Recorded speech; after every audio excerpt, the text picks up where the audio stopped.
It has been a very long time since I put anything out for this series. Let me just say, first off, I have been taking quite a bit of a break. A lot of stuff has happened in the time between my last entries for the History of Panini series to now. And this video was an absolute editing nightmare. I did not have my settings proper when I went to record it. And so all of my audio was completely messed up for about over 2 hours worth of video that I had. I very much had to tediously go through every minute of it, adjusting the audio. As somebody that is not technically skilled in that background, it was quite the learning curve. And it didn't help that I had it about 75% done after working on it for many, many dozens of hours. Then I had to wipe a corrupted hard drive. So for everyone, I apologize. I would have loved to have gotten this out to you about over a year ago. That being said, I was very fortunate that the main file that I had recorded was still hanging out on a non-corrupted drive. What I have for you today is a match commentary that I have with Phil McGrath and Shaun back from their 2015 Gen Con match that they had. It was one of the first OP Season 1 events that occurred, and it is a little chronologically out of place for the time of this posting in the series. Eventually I will be getting to the movie collection set in which this is taking place. We just left off, of course, at the time of this recording on the Heroes and Villains episode. So look forward to more stuff kind of capping out the end of Heroes and Villains with gameplay videos and such. As well as a talk about Movie Collection 1 and the beginnings of OP Season. I have a lot of stuff planned. It just takes a long time. And this was the big hurdle that I needed to complete for myself. So for anybody who's still interested, of course, in the active game, I look forward to putting some more stuff out for Fansy. So stay tuned with that. But guys, I hope you enjoyed this video. It was a ton of fun to record. It was a lot of fun to go back and watch this as I was re-editing the whole thing all over again. And I think this is a great little time capsule of the time that we used to play this game more than a decade ago. Hey, what's up, guys? I have two really special guests with me today. I have, of course, Phil McGrath and Shaun, two guys that were top cut competitors in the Worlds events for the Score era. Phil won the 04 expanded. Shaun, I think you top cut at that one, from my understanding. But multiple competitive events under these guys' belts. They were both players for the Reezy era. Both these guys apparently won like all the tournaments from there. And then we move into kind of this like lull where it sounds like neither of these two played until the Panini era. So Phil, for you, I have a couple of questions. We're going to cover both your and Shaun's match from the Gen Con 2015. So guys, first questions for you, is going into this event, why did you pick the deck that you chose? What got you into the Panini game? Are there some kind of stuff that was unexpected that you found that happened in the top cut, whether it's matchups or happenings? And then finally, if you can lead me off with a good memory of yours from that first year of Panini. So for this tournament, picking a deck was a really interesting kind of weird thing. There was a sort of short list of decks that people gravitated to, so it was pretty predictable. And ultimately, the deck people chose met those predictions perfectly. But also, that set hadn't been out that long. This was set 3. There had only been one tournament, and the TN red deck, which no one was fully expecting, did very well, actually. So the meta could have the opportunity to be shaken up a bit. People were gravitating to the decks that they were comfortable and familiar with, but at the same time, there's a lot of opportunity to try something a little different. I loved Piccolo Blue because I felt like it didn't have any bad matchups against the expected villain. I predicted that Black Villain was not going to be particularly prevalent because of the Namekian knowledge, and especially potentially TN red decks. Those anger matchups might keep throwing numbers a little bit lower, and therefore Piccolo felt like it had a really good opportunity in the meta. During the preview season leading up to this, the two cards that ultimately were the impetus for me making this deck were, we talked about this a little bit before, but Blue Dominance, just an unbelievable card. Dominance not only establishes that access to 2, but also brings the great suite of blue drills into play while retaining the ability to move in levels. That card was super important because the archetype doesn't work without it. And Piccolo 2 is basically, especially in that set with a slower meta, like a win condition. If you're on Piccolo 2, you almost don't need to do anything. It's going to kind of be your engine. But the other card that allowed this deck to happen which was not in the Blue Piccolo build that won the Oregon Regional a couple weeks before, was Oolong, because it very heavily changed the Namekian knowledge match. Because if you were playing in a Namekian knowledge match and you got hit by a ball too after you got set up, a lot of times that was the turning point in that matchup. But Oolong just was an extra layer of protection.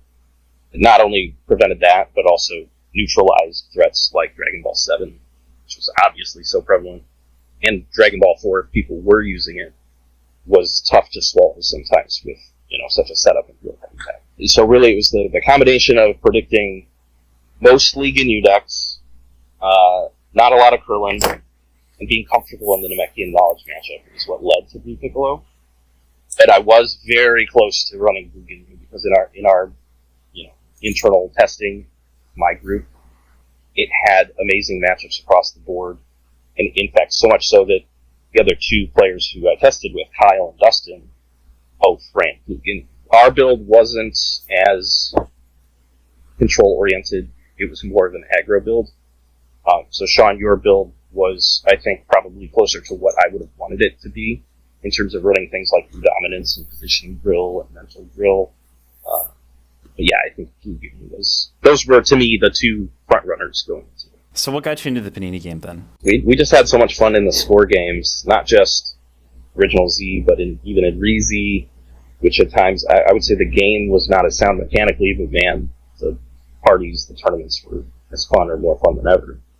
But like, wanting to see everybody again and re-experience this hobby that was so important to us for so long, those were the main drivers for it. Like, at this point in my life, in 2015, I didn't really care about DBZ. I wasn't playing any other card games.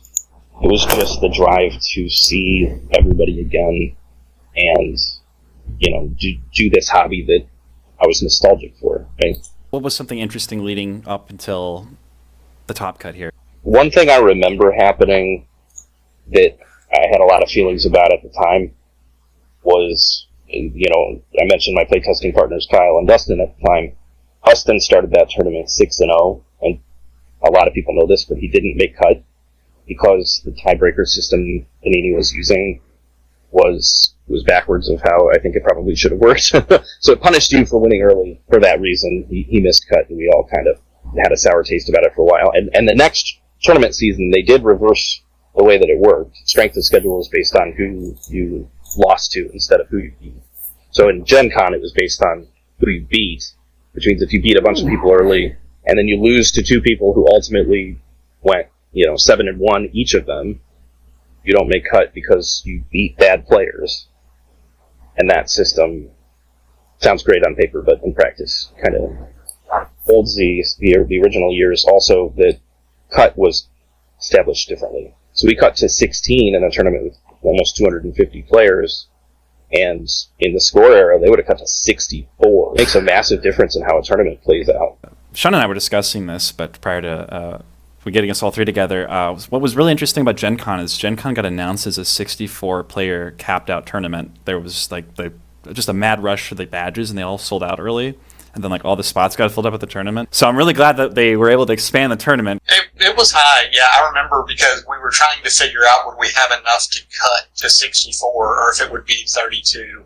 And that's when they're like, no, we're not gonna. It's 16, which is what they had said for 64 people. So we were all like, okay, 8 rounds. I mean, you got a 7-1, so 6 twos will squeeze in. It was tight. I think it was about 10% of the 6 and 2s made it. At some point, they printed or established some rules for cut for if we are beyond this many participants, this is what we'll cut to. At both of the Gen Cons, for whatever reason, 2 and 16, we don't care how many people show up. For 2015, they did expand the cap, but this tournament did still cap out. They couldn't allow more people to play. What is a good memory of yours from that first year span of Panini, from set 1 or even the pre-release era to that Gen Con, that set 3 kind of time for you? I'm not going to steal Shaun's thunder because I already know what his is, and it's very similar to what I think mine is. But what I'm going to go with is the first time I sat down with my friends who, we had kept in contact all those years anyway, so it's not like it was the first time seeing them. But when I sat down with my Dustin and our friends Brian and Fro and Doug, and just opened a bunch of cards and started talking about it, throwing decks together. That was a magical sort of period of time, because it was like the first time we had taken a card game seriously in so long, and it was all these memories and nostalgia. We're talking about not just that the game is so similar, but like some of the iconic cards are the same. You've got your energy spheres, and you've got your orange focusing drill, and all these cards that were really pivotal in the original game. You open one and like, look, it's Orange Stare Down or whatever it is. Time of the Warrior just had Soul. so much fun. The Time of the Warrior Soul. Time, that's probably the most iconic one in the whole game. It didn't feel lazy either, because they picked the ones that were really pivotal. They tweaked a lot of them to make more sense in the context of the new game. And then they built a much more balanced and I think much better game, at least at its core. So, Shaun, same kind of questions for you. What was the deck that you picked? What was kind of going through your head that made you bring that deck in? What was like a good memory from that time? I guess you can end off with that. And of course, if you wouldn't mind, talking about something maybe that you noticed in the top cut that was maybe unexpected or interested for you. So we had a playtest group in Alabama. My best friend, TJ, great deck builder. We had really worked to refine Orange Ginyu. I had pretty much exclusively played Orange, in the old games, and because it felt so similar. Orange Ginyu was really aggressive, could really output some damage, and had good board control. So we had the build ready the night before, or, a couple of some playtesting in the hotel. And I panicked, and all of a sudden I said, I'm going to play red all day tomorrow. And it was a bad matchup. We weren't great at stopping anger. So I said, TJ's like, no, I think we're fine. I was like, I'm going to play all red all day, and I'm going to lose. So the night before, I built a blue Ginyu. It was 90 cards. My now brother-in-law was helping me. Yuck. Whittled it down to 60 over the course of about an hour, and said, okay, this is what I'm going to do. So I had about 2 games of testing that night before we went to bed. But TJ stuck with Orange Ginyu, and it worked out because we both top cut. He did not go against any red, and I played against red in 3 of my first 4 rounds. So that was, and it was great. Playing the blue head knocks and the blue neck beams and keep knocking them down. So I'm like, okay, I made the right call. Favorite memory outside of testing, kind of what Phil said, just getting together with my buddies and busting those cards and playing was right after my top 4 match. I finished up, and I stood up, and I'm walking down the aisle between 2 rows of tables, and Phil's walking the other way. And I just said, did you win? And he said, yeah, you? And I said, yeah. And we kind of half-hugged, beating on the back of each other's, bouts, just like, I don't know, it kind of felt vindicated. Like, you had a ton of younger players there that, some of them hadn't played Score Z, and it felt good that 2 people that had played the old game and loved it so much and, had bonded and grown a friendship, we were going to face off in the finals. So that was probably my favorite memory. Interesting top cut note. So I did not have an opponent in top 16, actually. Round 8, the day before, I played a friend of mine, Brandon Maupin. He was running Black Krill, and we ended up going to time, and I tied, so I was 6-1-1, and scraped into top cut. Unfortunately, he did not have a ride lined up for that next day, so he had to leave that night. Got paired again in top 16. So I got a bye in top 16, which was really, really strange. Brandon's somebody's actually name that I've always seen on Retro. I've never met the guy, but I know a lot of people Really nice guy. know him. Yeah, he seems like he's pretty chill. I remember when I was playing like the Retro Z stuff, I know he would answer a lot of random score questions I had back in the day. Brandon Maupin was just a really great guy. Never said a negative thing about anybody. Always had a smile on his face.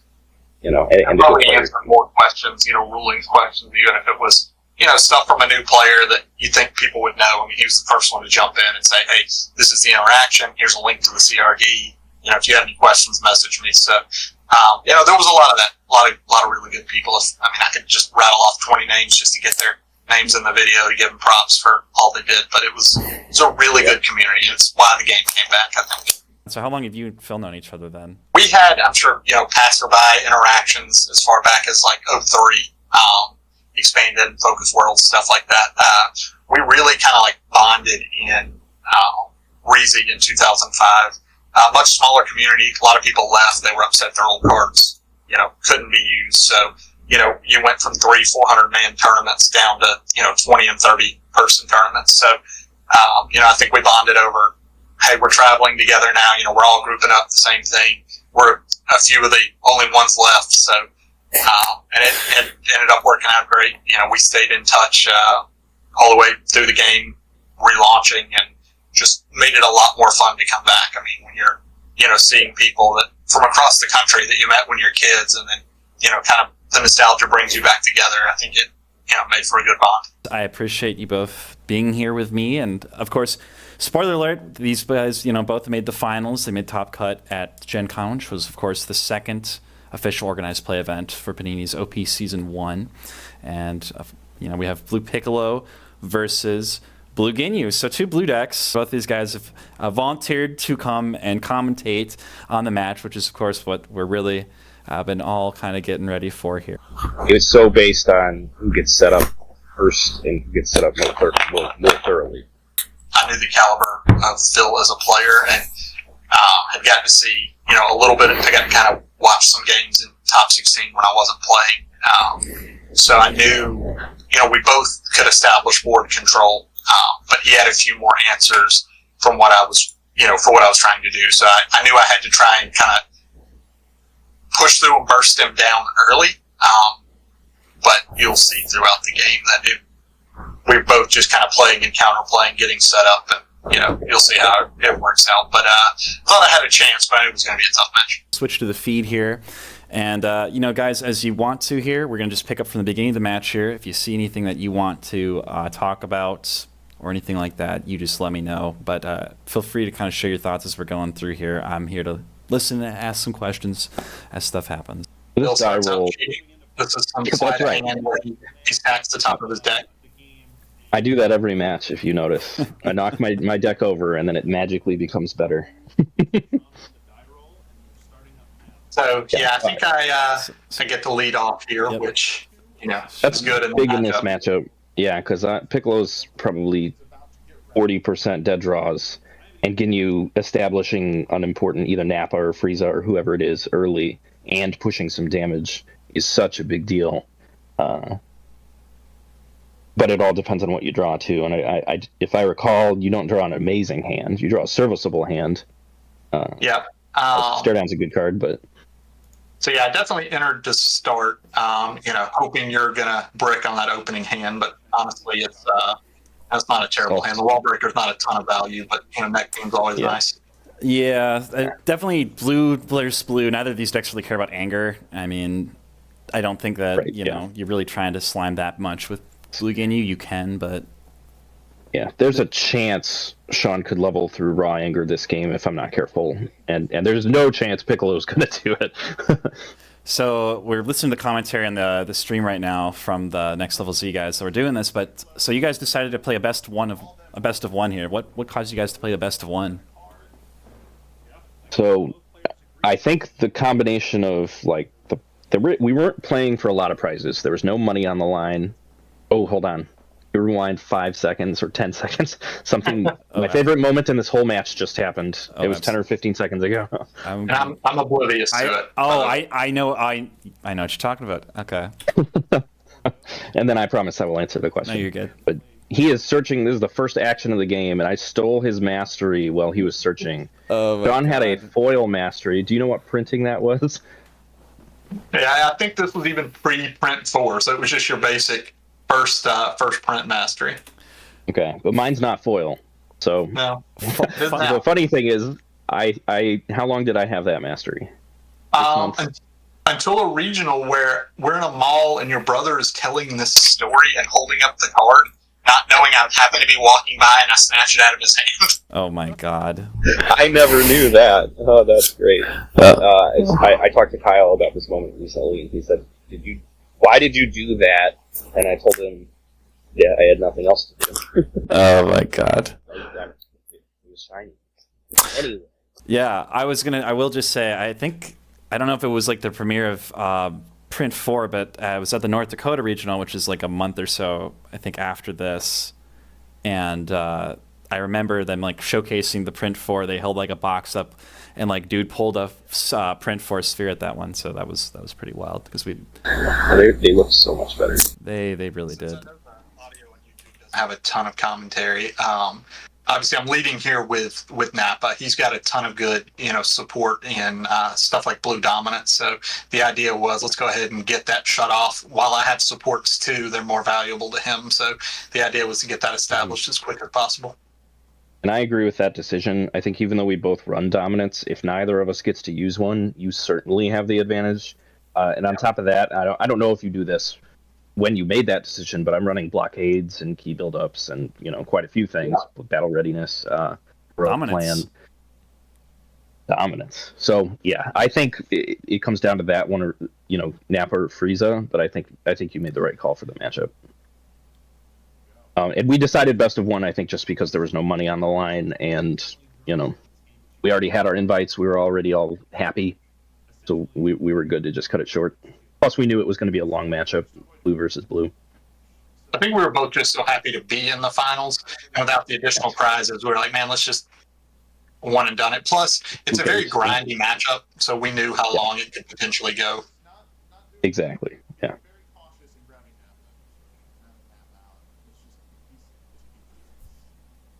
One thing that can happen in the Ginyu matchup for Piccolo, it doesn't in this game, but it did happen in Arvel, is if Ginyu's not careful, he can end up stage locked for a prolonged period of time, even against a deck that doesn't pressure stages. If you could just keep their allies off the table as soon as they're done, using Ginyu's power or other tutors, it takes a long time for Ginyu to get those stages back. And even for a deck as passive as Blue Piccolo, you can enter every combat and chip a little bit while they just can't really respond. But, of course, that did not happen in this game. Yeah, and you'll see that there's not a ton of damage that ends up being dealt. Like, a lot of it comes down to... two betrayals. A little early for 2 betrayals. Damn. Yeah, so that's actually a tough situation for Shaun to be in, to draw them so quickly, because I'm not set up enough. Like, hitting a blue blockade is not a lot of value for a blue betrayal usage. No. And if you can't get them back later, then the more important cards like blue positioning drill or Roshi ally or whoever it is stick on the table a lot longer. And ultimately, in this matchup, it ended up being Kami is the one that, if you could have betrayed him, it would have been a totally different game. Yeah, fortunately with the confrontation, versus stare down, it did go back into my deck. But yeah, they were. Whereas early before he set up, I'd love to be able to see and push some damage. I got some good control cards, but couldn't really pop off. Yep. So, question for you, Phil. What's the story behind your mat there? So that is Greg Popovich, who is probably widely considered the second greatest coach in NBA history. But he's a brilliant tactician and a little bit stern and surly, but also kind of funny. So I just liked him a lot, and I was a big basketball fan, and he's my favorite coach in history, probably. I'm going to pause this real quick here. So we talk about this being the set 3 metagame of movie collection, and we get a couple of really powerful allies out. You had mentioned the Oolong ally earlier. How did Roshi do for you throughout the tournament here? I see you getting. Roshi was incredible. Yeah, no, he's the best ally in the Ginyu matchup, and the Ginyu matchup, I would say, isn't the scariest matchup to begin with, but it still is a scary matchup. So having Roshi available could make a huge difference. Against Arvel in top 4, he got banished on the first attack of the game, which I don't think the commentators caught that, but that's like the sort of pivotal thing that, especially against Orange Ginyu, is very, very hard to recover from. Yeah. But it's also, Roshi's very good in a couple other matchups. He stops things like Namekian Dragon Clan from triggering, which could be very, very, very big for a Namekian matchup. Yeah, definitely. Overall, a good card. Yeah, go ahead. It was good against Orange with all the search they had. You're shutting off Orange Uppercut. Orange Ginyu, half the deck gets shut down by that card. So, whereas I had Napa, he had the Roshi, and you can see we're both just trying to establish the board here. Yeah, it's really funny, but both of you got these like big, like, I don't want to say silver bullet allies, but very techy, very strong deck destroying allies out early. Yeah, we're both, and in Shaun's case, it's Ginyu, so you're gonna get him early.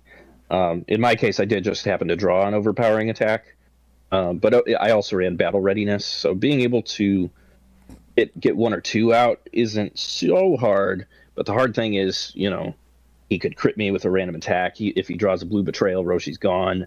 It's sometimes you almost don't want to put out your strongest ally right away just because you want to soak their tech first.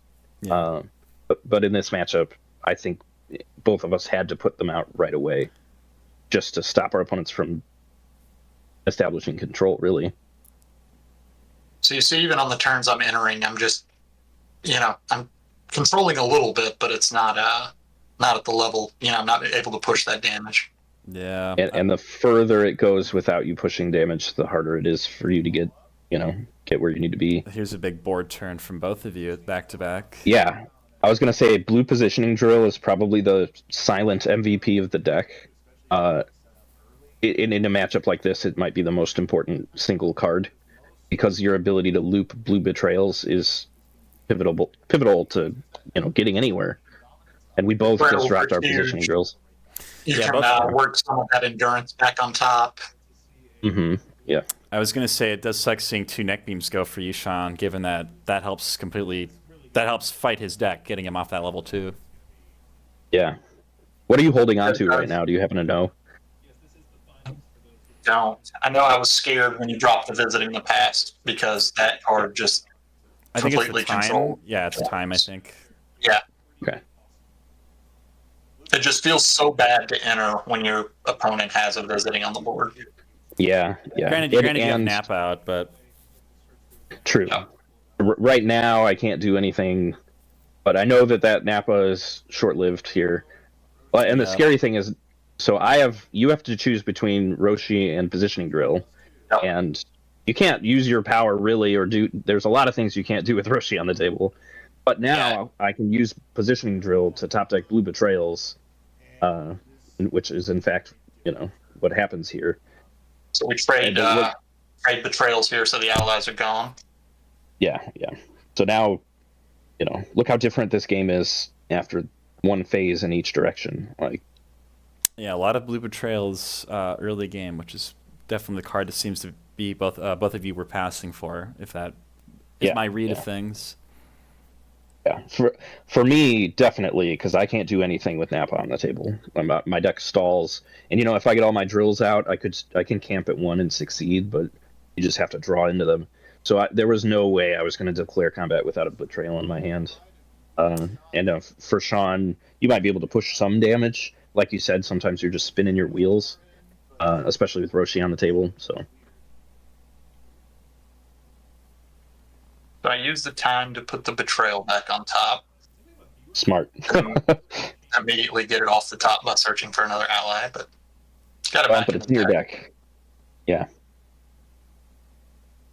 And I'm pretty sure I stop your attack and top deck a betrayal. Yeah. I'm realizing I don't like your early game hands. So, none were bad, but man, you had answers. Yeah. Well, the nice thing I think people underestimate about this deck is its combination of endurance and the blue mastery.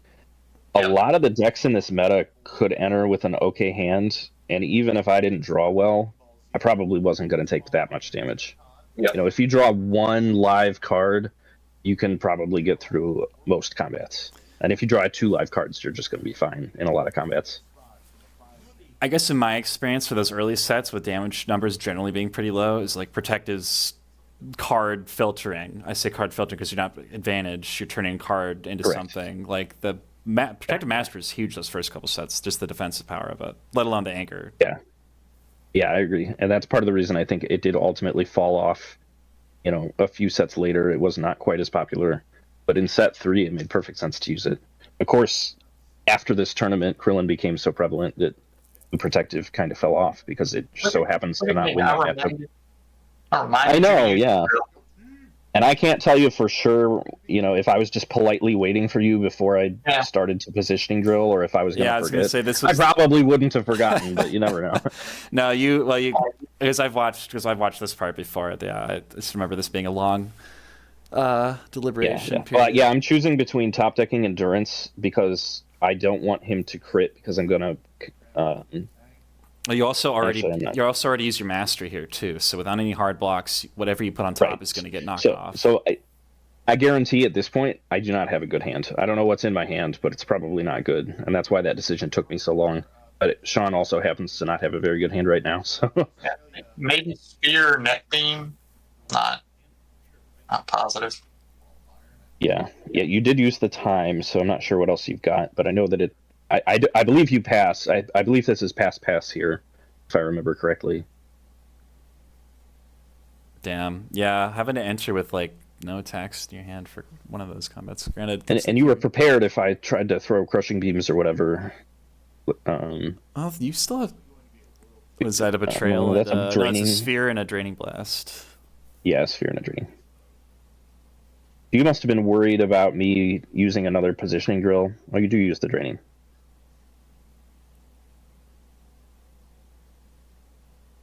Do I drain my stages? He drains it too, to get in recruit territory. This is going through. Just dodged the crit, although it wouldn't have mattered. I don't have any allies in play. So now I do. Battle Readiness is such a crazy card. Getting 2 allies with that card. Yeah. So good. Yeah, it's kind of nuts. Getting you a side ally just had so much support in the early sets. And like you said, the damage numbers are so low that having allies just provides a ton of value. Of course, in my deck, I'm not running any attacking allies, but... Yeah. This was an interesting call with the Trunks, because it's the first of the few cards you're going to see where it may not seem overtly powerful right off the bat, but it's just a little bit more information that in these games where every play is really critical, just gives you a slight edge. There's a lookout drill.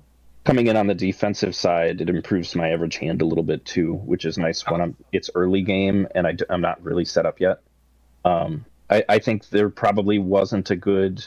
I remember you trying to put that Napa into play from your banished zone. But there wasn't a good Bulma target. I don't think you're using Dragon Balls, so Oolong's not a good target.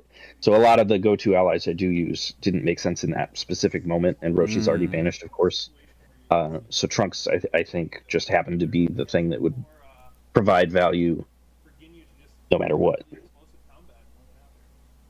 Yeah, I think it's interesting to include it. The mentality behind it, interesting. Yeah. But then also, yes, the game decision, it's like other allies just don't really make sense right now. In top 4, and I don't know if you guys have watched that match recently or not, but against Arvel, I had pretty powerful board position. He was stage locked, and I was just bullying him early to mid game, and I was probably 20 or 30 life cards ahead. I declared combat, and he drew his hand before I had an opportunity to Trunks. Yeah, I saw you stop him, and then you like, hey, put it back, and then you looked at it, and then... Yeah, well, so the first time it happened, because that happened a couple times, and the other times I made him put his hand back, but that time he drew an orange quick dodge first that if I had put it on the bottom would have changed the scope of the whole game, because he used it to generate stages to use like 3 attacks that combat. And instead of being stage locked and getting bullied, he ended up coming back that combat and making it almost even. The Trunks has the ability to prevent something like that from happening.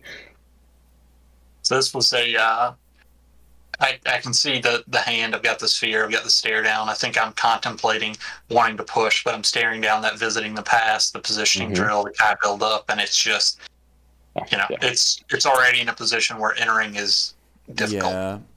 Right. Even with a very good hand, at best you can hope to burn my, visiting the past, get it off the table, because at some point, you do have to eat it.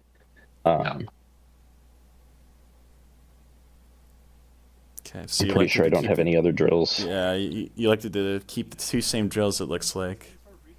Yeah, which if one of them was lookout drill, well, there might be another option there. Lookout drill is not very good in this matchup, so I'd be surprised if I kept it over any other option.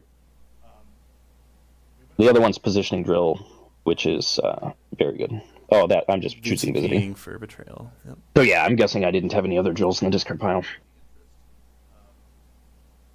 So Shaun, you opted to not jump up with dominance. Is that just because you wanted to? Is there a specific ally you still wanted to get out of the deck, like Goldo or anything? Or It's Goldo Jace. I still didn't have a big enough setup, and there was really nothing in the discard pile that my level 2 would recur. So, I don't think there was a spot for it. I think I wanted 1 to 2 more allies out before I did it. Yeah. So what? And right now, if you use your power here and get Jace, you'll already be in range to use him, and Raccoon is only at 3. So what made you want to run dominance in your build there, Shaun? I mean, I ran a light drill package, kind of like Phil. Phil and I, very similar if you look through at the drills. So the idea was getting you 1 establishes, my allies on the board. But once I have the core out that I want, there's not much I'm doing other than just throwing a cheap attack. So, you start to get more to that mid game, worrying about the crits. Or, your drills just get, knocked out and damaged. You don't have a good setup. So the ability to jump up and then have that ability to bring allies that are being, killed back, and then set up ideally like a positioning drill and a knowledge drill. So you guys both passed here. You just ended the combat. Yeah, that's the sort of thing that happens when positioning drill is on the table, because every attack that you try and fail to hit with is devastating, because your opponent might get a blue betrayal back. So if in mid-combat with attacks in our hands, sometimes it just makes sense to pass. And I entered knowing I wasn't doing much, it was basically, well, let's get the dominance done, but let's go ahead and burn his visiting the past. I've got a strong enough hand to where I don't do much. He's not going to do much to me, but let's just try and advance the board slightly by taking out this threat. And so you just bottom decked the card with Trunks. Right. I couldn't tell you what it was, but I'm curious. Well, I'm curious now what you'll draw also, because if your third card is a setup or something, then that could have been a very impactful, tiny moment. Just use the mental drill for viewing play. You may want to pause here, because I think Phil and I... So there was a lot of talk about this card, like on Facebook, on the forums. Before this tournament, and then there was some commentary that we both ran it at this event, because it's not doing damage, it's not preventing anything, it doesn't have endurance. But I think, and I'll let Phil expand on it, but my thought process is there are going to be games I play against a lot of good players. These are people that are coming back. So, I want to run my deck optimally, but there's always the unknown of, what's in their hand, which card should I lead with? Is it a stare down? Is it blue betrayal? And this just gives you perfect knowledge. Now, not saying that I never made a play mistake, but the ability, Phil, to me, probably the best player in the world at this time. He shows it by being here. And if I can see his hand and know that I sequence perfectly, the value in it is just absolutely fantastic. Yeah, that's exactly it. And, if you had gotten this mental drill out and it stuck and I never got one out, I bet you would have won this game. Because, especially in something like Blue Protective, makes it so you can just sequence all the cards in your hands perfectly, like you said, optimally. One argument that I heard repeated in the forums when this card was talked about is that good players can play optimally without it. And that's not an argument that makes any sense in reality. You can never predict exactly what's in your opponent's hand, no matter how good you are. That's just not how it works. Just looking at my hand right now, I have a time. I have an overpowering attack, so I have access to every ally. And that I've pissed a lot of damage with this thing. So what you do now with your hand is going to be totally different because of the strength and versatility of the hand that I drew. And you know that. And there are times that you're holding your mastery back for, this doesn't have a hit effect, let me save it for something bigger. This guarantees I'm going to use my mastery to block the correct attack. I know how many attacks they have left. And honestly, sometimes because they're showing their hand, they'll make plays that they wouldn't otherwise make or change their sequencing because they know you have that knowledge already.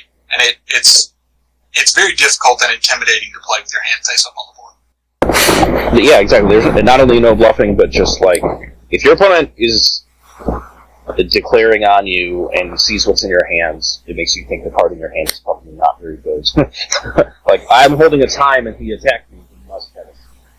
It makes you start thinking like that, and then you make mistakes because you're kind of outplaying yourself.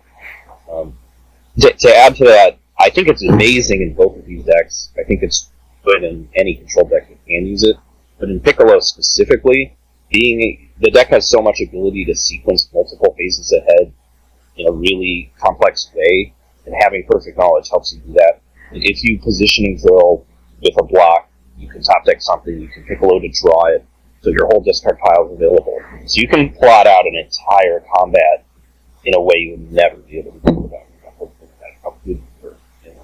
Yeah, it was one of my favorite cards in blue for the longest time. So I'm right there with you guys. One thing I do just want to point out for viewers, and I suppose you guys know the combo because these are your decks, but with both of you having the position drill, I mean, multiple utilities of position drill, right? In Phil's deck, he's able to potentially draw the card he top decks with his Piccolo level 2, which is crazy, which is crazy, crazy powerful, especially in the early game of Panini. There's not a whole lot of like selective recursion that like filters what you want to your hands. But even in Shaun's case, even though he doesn't have something that draws from the top, he could always play around Raccoon Ally to potentially filter the bottom of his discard pile on top of recurring stuff to the top. So there's a lot of like fun counterplay from fun play arounds with the positioning drill, but then also like with the mental drill on top of it, like you're saying, Phil, just being able to set up exactly what you need based on knowing your opponent's plays. Yeah, exactly. I think those are the two stars of blue control in set 3, is mental and positioning. And dominance, of course, facilitates using both of them. But that combination of being able to pick through your discard pile and tutor whatever you need, and then, either draw it with Piccolo or just being able to do it at the end of combat and draw into, a blue key buildup coming into your next turn, or top decking a strong defensive card going into your opponent's turn. Like, those are super valuable effects, too. I mean, combination of the two drills. I mean, with mental drill, you know when the last attack you block is the last attack they're throwing. So you know that card that goes back to the top is safe for the next turn. Yeah. Exactly, yeah. Or you might know they're going to attack you again, and you can put a blue crouch on top of your deck to eat most of the next attack. Blue crouch. 3 endurance was crazy back then. Yeah, exactly. Yeah. So there was no that's cash a prize. Crazy hand. Yeah, there was no. The prizes for this tournament kind of sucked. That is. It was the biggest tournament of the year too. God, that is a cracked hand. Blue Terror, Time, Head Knock, and Lunar Ray. Yeah, like I know that you run spheres, so I'm not confident that Time's going to work. But the fact that I have a Blue Terror means I could Terror for stare down first if I need to. You were never more confident in any game than when Blue Terror is in your hand. It's ridiculous. Yeah. And in fact, that is what I'm doing. That was another card that they brought back from the old game, which originally when it came out was not a restricted card and had to get changed pretty quickly. Yeah, right. Yeah. I ended up taking a Betrayal instead of a stare down, but that's not, we just talked about how strong those drills are, so. Yep. Well, and you were anticipating the sphere, so there's not, stare down. I could potentially fear Betrayal. I'm not doing anything about it. Yeah. And you probably have me on the sphere based on some of the redos I've been doing. Yeah, maybe. I know later when I play Mental Drill, I'm pretty sure it is what you were holding on to at that time. And then you see me discard a blue shifting maneuver or something, and then you discard Sphere, and I'm safe to hold on to. There's so much information. So, Shaun, prior to this here, you said you had mentioned to me that you played into some red there. Did you ever feel any pressure from the red decks with all the crits that they had? Honestly, the crits weren't that bad. I mean, between my level 2 to recur the allies, there's plenty of ways to bring the allies back. Crits aren't as scary. I know, there. Crits aren't as scary as something like a blue betrayal or an orange stare down. So, didn't feel a ton of pressure. It was just, can I get the neck beams? Can I get the head knocks? Especially against the TN decks. I mean, they could hit level 3 turn 1. So it's just how quickly can I stabilize? If they go first and enter, and I draw a more passive hand, I draw allies, drills, setups, they could just jump without an answer. So, fortunately the matchups worked out and I was able to keep them down. But yeah, I mean, crits, again, they're annoying, but nothing compared to the banishing, which, I mean, I think you've seen, I don't know how many blue betrayals we've used between us at this point, between the recursions, but that, I mean, it's that and orange stare down were the two that, I had to look out for. Yeah. Yeah, what some crazy hands here, too. Both players having blue betrayal. I think you still have the sphere, I think, Shaun, from passing. I think you do have the sphere, and then, of course... That's our speculation anyway. I'm not 100%. Yeah. And he gets the betrayal.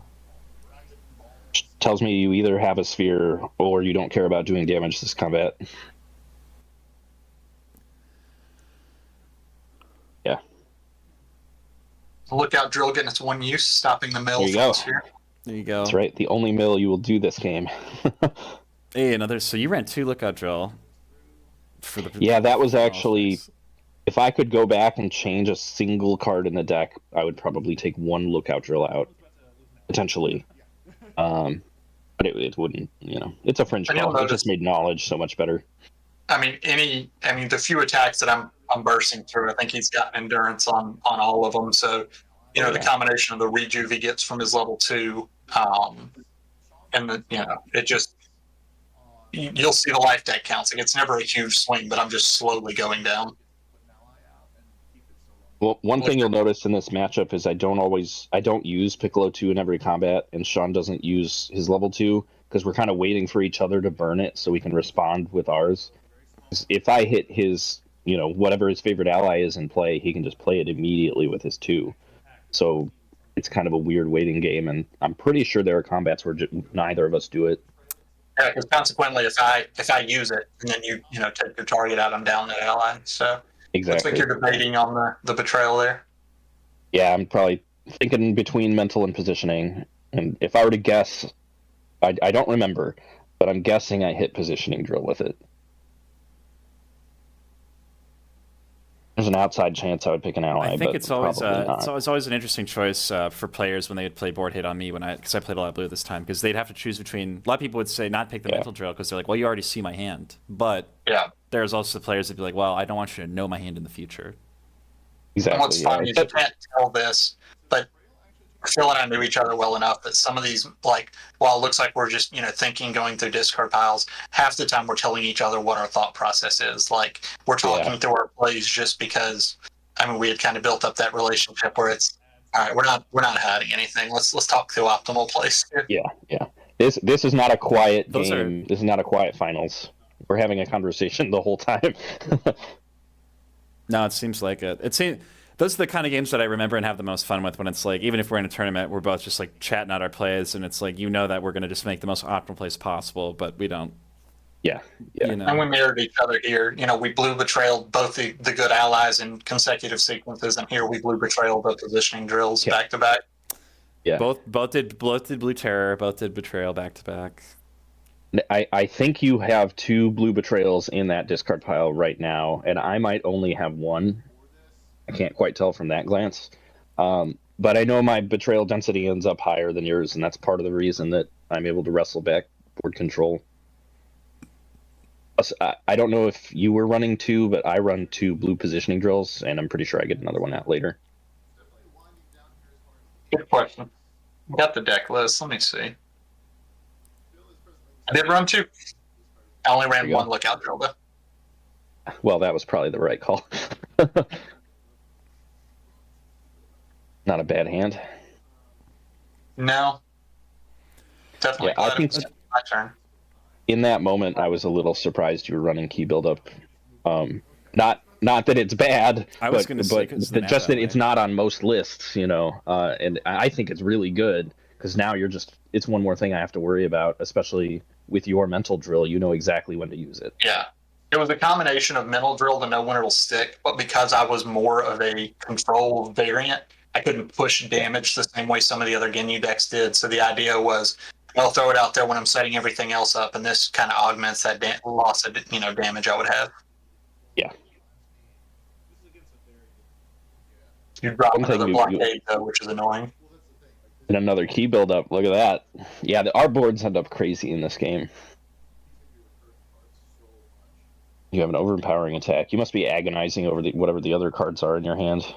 Yeah, I can tell because my foot's tapping because my body keeps shaking. So I think I'm just processing through everything. And there's so many cards, like you said, on the board that you're sitting there trying to visualize the combat, order in your head. But there's 37 different ways you could do it.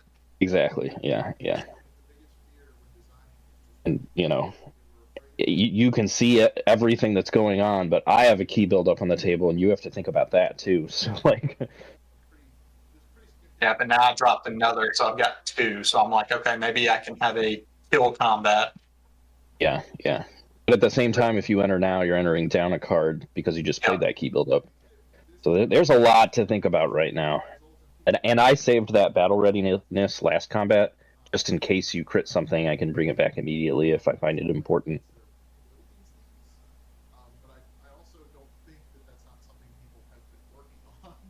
This isn't, for me, a matchup where the allies outside of Kami are especially impactful at this point since Roshi's gone, and I haven't found something good to Bulma.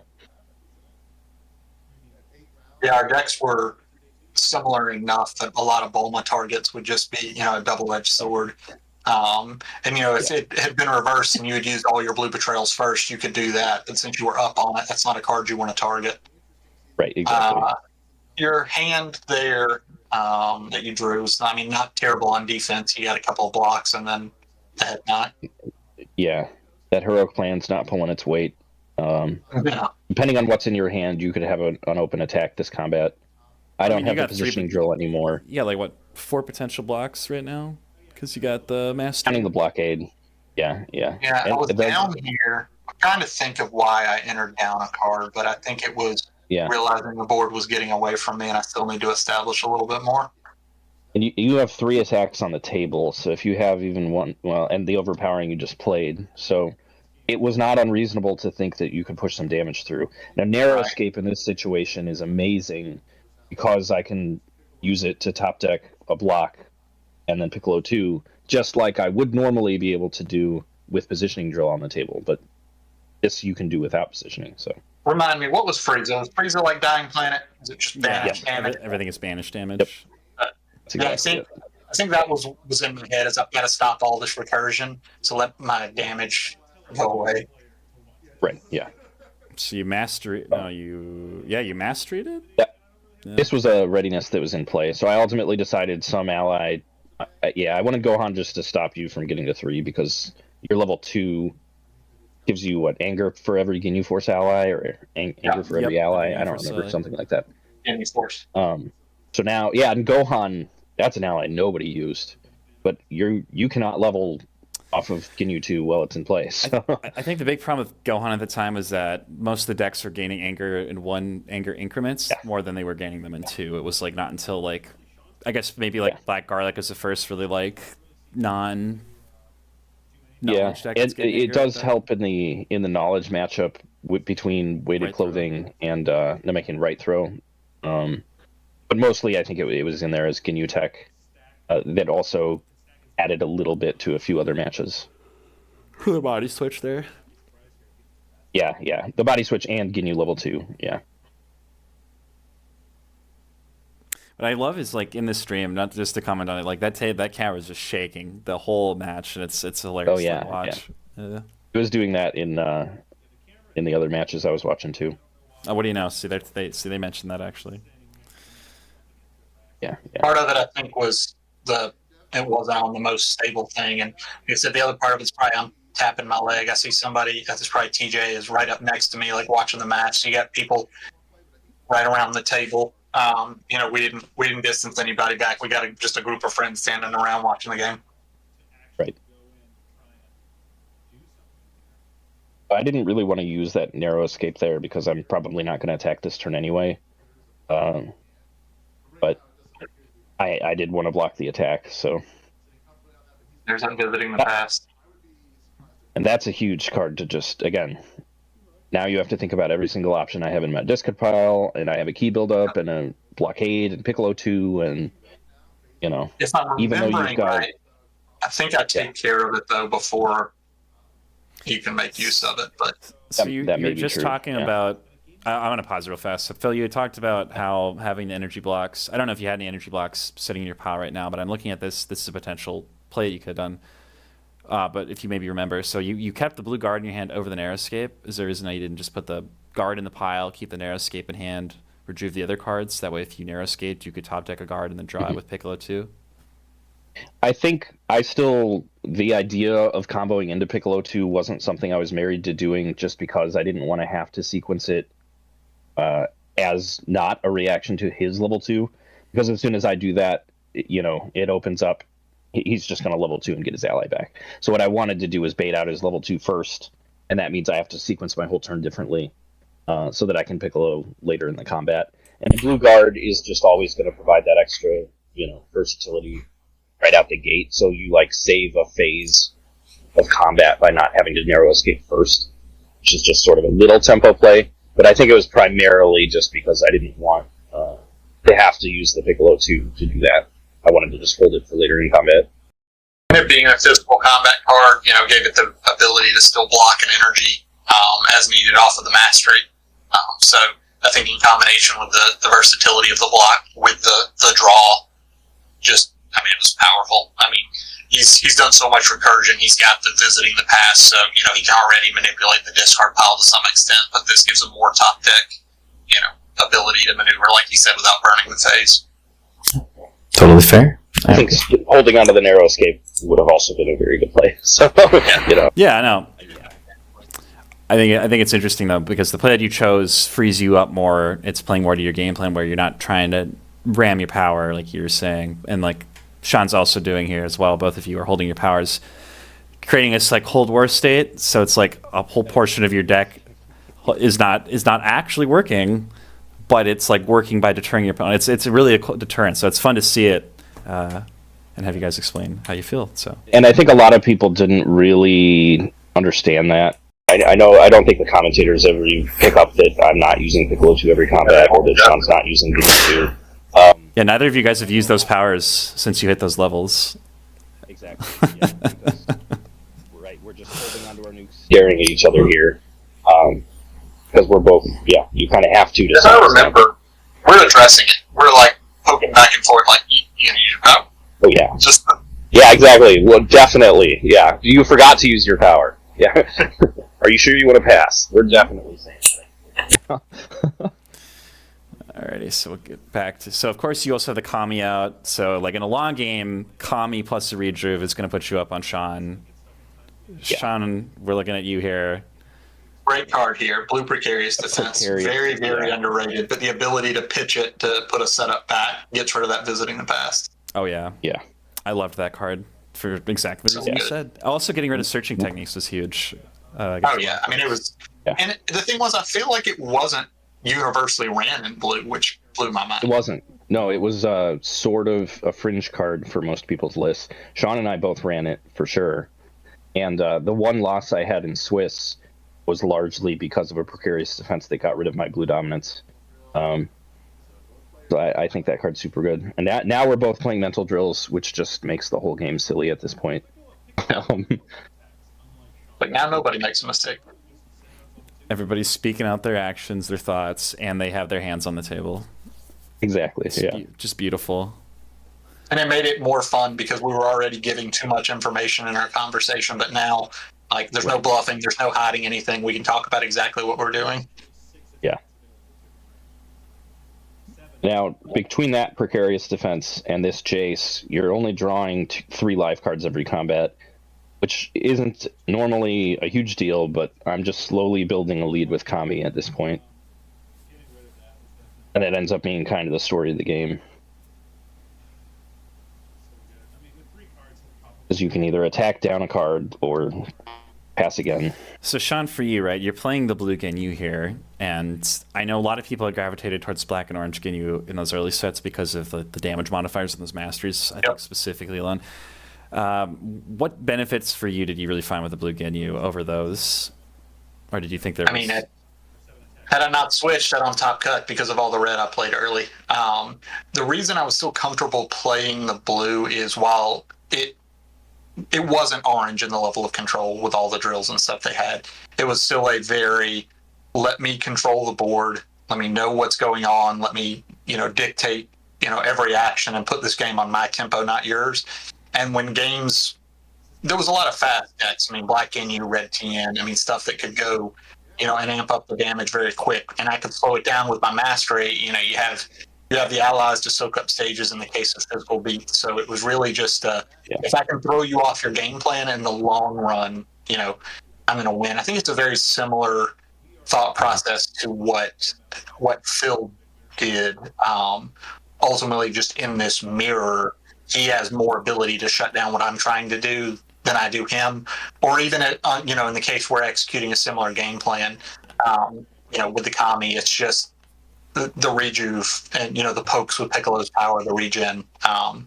It doesn't quite keep up, but I think if you really break down the strategy between the two decks, you'd find they're very similar. Yeah, I completely agree with that, and they have a lot of the same strengths and a lot of the same weaknesses. One thing that I liked about Ginyu that nearly made me choose that over Blue Piccolo is I think it's a little bit less likely for their matches to go to time. It's Blue Piccolo build. If you weren't playing at a pretty fast pace, there was a good chance that you weren't going to finish in time because the deck just doesn't push damage very quickly. So I did have one match go to time in Swiss just because my opponent was a little slower than normal. And I had a couple others that were right on the edge of going into time. Do you think that the aspect of decks going to time, do you think that is a massive deterrent to why maybe more people didn't play this deck, or do you think this deck was decently popular in your experience? It wasn't super popular, but it was also, I think, just too complicated for what most people would want to do, especially over the course of however many games you play in a tournament. You just have to think a lot. The sequencing with Piccolo level 2 and positioning drill and your mastery and all of that is a little bit harder to do, I think, than some of the other decks that were popular at the time where you kind of just play your cards. So the people that did use Blue Piccolo, a lot of them didn't do very well. And I suspect people tested it and didn't do very well. But the other thing is it was a flash in the pan just because of the meta, too. So nobody had built a build like this before, but the week after this, everybody switched to Krillin, so this build wasn't good anymore anyway. There wasn't a lot of time. If you look at it, there's so many cards we pointed out, like most people didn't run this. Like Phil's build was very, very unique. And I think this was without us talking. I didn't know his deck, he didn't know mine, but I think we stumbled along a lot of the same thought processes of what cards are going to be valuable. And you just see stuff, again, that's just more and more information. And a lot of people, if they don't know how to sequence properly or use that information they're getting, it on its face, these decks are dull. They're not slinging for 30 life cards first turn. They're not, turboing anything. They just methodically make you go, oh, I lost. Okay. Yeah, right. I think you can see I'm a little more like sitting back here at this point. I'm a little more resigned of I can't ball 7 to set up a big turn. All his allies are out. He has perfect hand knowledge. I don't know how I'm pushing through this. Right. Yeah, at some point you have to, really, while you're playing a game like this, you should be asking yourself constantly, what is my path to victory? And eventually, if you're, in a matchup like this, eventually your answer might be, I don't have one. Or I don't know yet, and you just have to keep drawing until you think you found one. But hoping your opponent makes a mistake, which one, right, you're very rarely going to do, and two, you're definitely not doing with the mental drill on the table. So it's tough. So two questions. Right. It's a lot less likely. Shaun, you're playing Blue Barrier. How did Blue Barrier work for you throughout the day, given that you have to mandatory blow up one of your own allies if you don't? I'm so glad you asked that because I get to plug TJ here. So it's not a card I had in until that morning, and TJ said you need to run it. And so in my top 4 matchup, I was against Black Ginyu. And very first, second turn, he lowers himself down to 0 with Ginyu's power to grab Goldo. I block it with Blue Barrier, discarding his Goldo. Now he's at 0 with no allies, and I just push all the damage in the world. Like, my top 4 match was over super quick solely due to that card. Nice. That's incredible in the Ginyu Mirror. Yep. But aside from that, people used allies in all sorts of decks in this meta. The blue and black Krillin often splashed random allies, so Yeah. I like that meta call. I have to top my own ally. I mean, I can mastery the card away to get it blocked and not have to worry about the effect, but on the very off chance I have to use it to block and blow up an ally, between overpowering attack and my level 2, it's just coming back. Yeah. Did you ever have a situation where you could use Blue Barrier to discard, say, your own Nappa and then start using key build-ups or something in play? Yeah. Later. That was a secondary. I think it was a game in Swiss. I'd gotten hit for a little bit of damage early and lost most of my drills and had a dominance out, so I killed Nappa so that the next combat I could jump up, get my drills established, and then that level 2 brings the Nappa back. Yeah, I love that. That's awesome. So Phil, for you here, you're running the blue takedown here. How did blue takedown do for you? It was good in a couple of matchups. Like, when it happened, it was a game-winning card. In this case, I maneuvered it into my hand, and this was probably the closest thing to a misplay in this entire match, I would guess. But it ended up, Shaun played around it with his mastery, I think, and I ended up being able to do it anyway. But in some of the other matches I had, I played a black Frieza in Swiss, and I used it to drop him from 2 to 1. And I don't know if you remember what Frieza 1 does, but it's not very good. So it pretty much ended that game. And then in the match that I lost in Swiss, which was a blue Piccolo mirror, I got blue takedowns, and that was probably the most pivotal moment in that matchup. So I thought the card was incredible, but without endurance and with no, let's say, functional damage for me, it is a hard include. So I'm only running one of it, and that's really as a positioning drill toolbox card. But it was, considering I only ran one of it, it was very useful. We touched on Precarious Defense earlier, but if you guys saw, Phil put one back on top of his deck. It had, I think, Endurance 3. Endurance. So I throw 2 key buildups here, and he gets a block and then just sets up and shakes off all the damage. Exactly, yeah. So you were able to push a little bit of damage that combat, but it really wasn't much. And I got to keep, the bulk of my board state, whereas you had to use all your key buildups. Yeah, I got rid of the blockade, and that was about it. Yeah, and I'm still sitting on my key buildup. Yeah. We got the lifting drill that got dropped this turn. We got the Bulma ally. But so we've been talking about the Bulma ally this whole time here. So I'm curious what's to be grabbed at this point. Oh, okay. And I'm pretty sure, 80% of the time, that's what I did with it. I just chose whatever card was in their hand if it was remotely useful. In this case, that is a really impactful card that I didn't run. So you couldn't ask for a better target than that. Unfortunately, I didn't have enough cards in my hand to, declare combat it. So that's you'll really probably... Another reason for your that hand knowledge being so vital is, you essentially just blank a card in somebody's hand. Right, yeah. When would you ever have guessed to do that without mental drill, Right. Yeah, having mental drill with VTP was a pretty killer combo.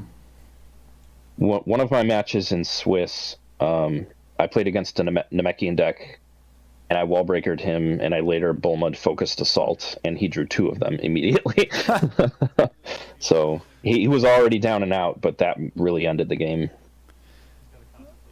And Bulma's really strong. The Piccolo deck that won Oregon Regional was completely different. It didn't run at all the same ally package. Yeah, you see how thin my deck is there? And it's mostly not from damage. It's from just drawing and occasionally eating, a Piccolo 2 or something. But I'm just rejuvening 2 every turn, and you kind of don't have any options. I don't know what you could do any differently. I just have too much of a defense built up. The ball 7 and a lookout drill. My ball 7's blind. In your hands, I think. Yeah, that was not ideal. Well, I mean, Withering Fire I think was underrated. It is board. Yeah, that card's good. So yeah, your ball 7. Like look how much work that Oolong is doing. But even without the Oolong, one thing that happened during the tournament is just by having Lookout Drill out and being Piccolo 2, ball 7 was a net negative for most people to play anyway, because they're not going to mill me and I could capture it whenever I want. Oh yeah. Damn. In this matchup, because Shaun is also running Lookout Drill, that's less true. But it just made ball 7, which is arguably the strongest card in the game at that time, not impactful in most of the matchups. I definitely agree. That card was probably. I think it was probably the best card in the game. Honestly, it was pretty. I think so. Yeah. Yeah. I think Unleashed gives it a run for its money later, but true. Starting ball 7 there just to get the 2 rejuve. So Yeah, Shaun, right. curious, why did you run the dynamic ball 7? I mean, it's just it was too good. The ability to set up the perfect hand. Especially late game, and also being able to see their hand and what they're holding on when you really need a burst turn, or you can set up the perfect attack sequence. And when not against blue, so many less blocks. So just the ability to go, okay, let me stack 3 attacks, counter to what their block is, and we're set up, loop times here. It just too good not to run. And half the reason of running it is, in certain positions, you play it just so your opponent can't. Exactly. Yeah, that's what I was going to say too. Yep. On top of that, I think it's nice in your deck to have it as, let's call it a critical hit or critical effect shield. You have so many other good crit targets. There is less damage in putting another one on the table. If you don't have any allies in play and you play a ball 7, your opponent's going to probably capture it. But if you put it in play in this situation, I have so many other things I might need to prioritize that it doesn't even hinder you. So I enter in Visiting the Past, get rid of the blinding for the betrayal, but... And you need a betrayal probably to have any chance at this game. So that aspect of it I agree with. I'm trying to think of what my thought process. Maybe take Oolong, hope to live the combat, and set up a ball 7 turn? Either that, or you might have just been thinking at this point, I need to get rid of Kami. He's just done so much damage. Or blue positioning drill if it's still in play. Like, that's the problem, is there's so many different good targets now. And yeah, if you want to get to 2, you got to get rid of Gohan, or get to 3 rather. So this is more of a Hail Mary type of a play, but if you do get to 3, all of a sudden you have more actions and more damage. Yeah. And you might be able to overpower me. Yeah, I think I was just reaching here because, ultimately I leave myself, I don't have an energy block and I don't have a physical combat to mastery, so your Kai build-up just beats me here, if I remember. Yeah. And at this point in the game, Kami has probably given me a 10-card advantage or so, I would guess. And the longer you wait, the less likely you can claw anything back. And at this point, it probably is already too late to blue betrayal either Kami or positioning drill. You really have to kind of throw the Hail Mary. So we're taking damage on the ally. Oh, sorry, you have the lifting drill. That's where the 1 life card's going. Yeah. Lifting drill is super good in this meta. Yeah, definitely. Helps put you in critical damage range there, Shaun. That's always nice too. Yeah. So I had to mastery the betrayal there, or did I use my power? I'm not sure, but ultimately had to discard the betrayal to lower your anger 1, because I'm sequencing out how you could get to 3.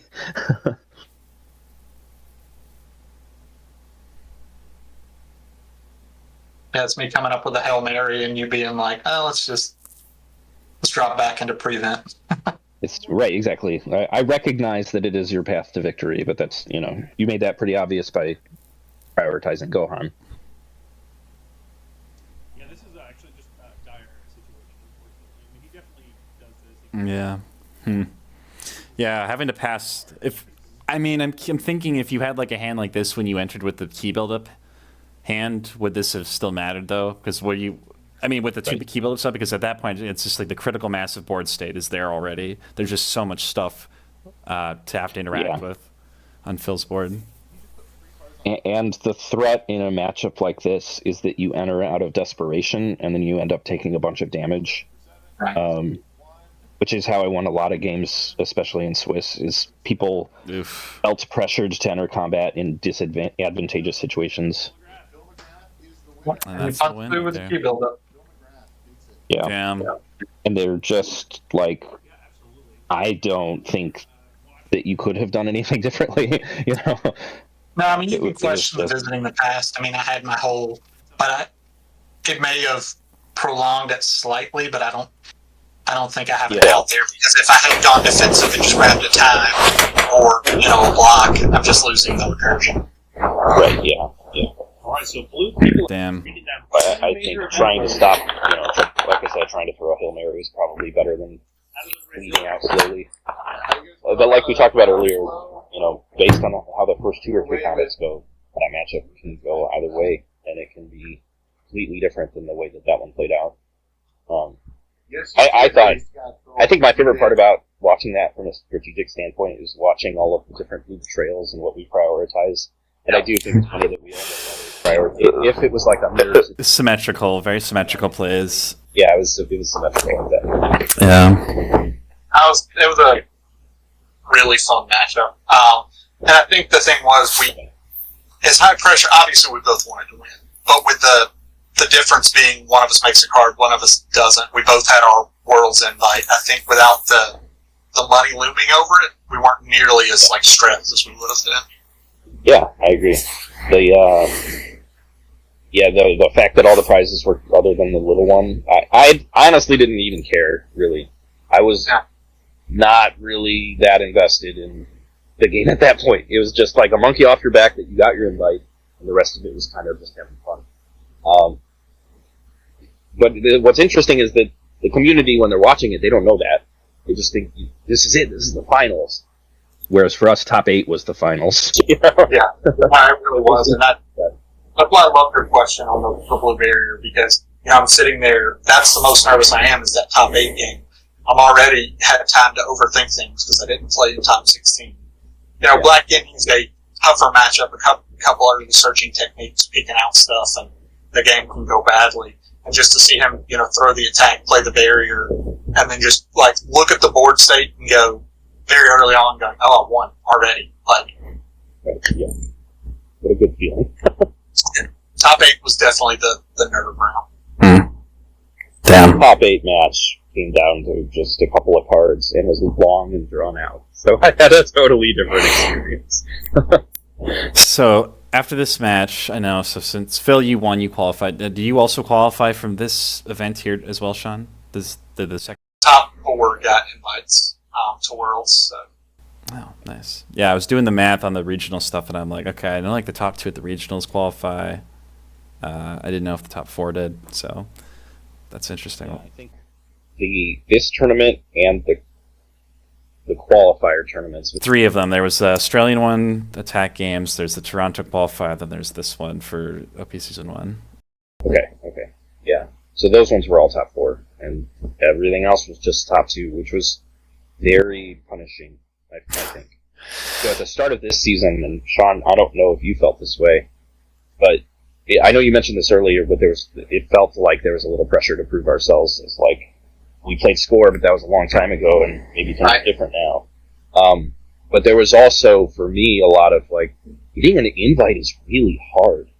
Even if you're really good, you could top 8 a few times, and that would be a good season for most people. You wouldn't get an invite for it, right? Where you're top 4 at a couple of regionals. Take my second year, right? So I top 16 Gen Con again the next year, losing top 8, so I missed out on Worlds, by 1 game. The last chance qualifier cut, and I lost out by 1 game. So I had a really consistent next year, and I think it was 3 different times I missed getting an invite by a game. So yeah, there were a lot of really good players consistently top cutting events. I'd see their names because the Panini blog would post their names and stuff, and people would post, "Oh, I top cut whatever," posts. And there's a lot of the same players would top cut the same events, and then a lot of them did not make it in, just because you had to get the season. Like, I seem to remember Alec Rudin top cutting 3 or 4 times before getting his invite at least. But he did eventually get there, you know. And he's who knocked TJ out in top 16, which, unfortunately, the game that knocked TJ out was red, because I felt bad for the reason I changed decks. But that ended up being a crazy close game. So, but, I mean, TJ's a good example. I mean, a top cut didn't quite make the World's invite. You know, you had the example with Dustin.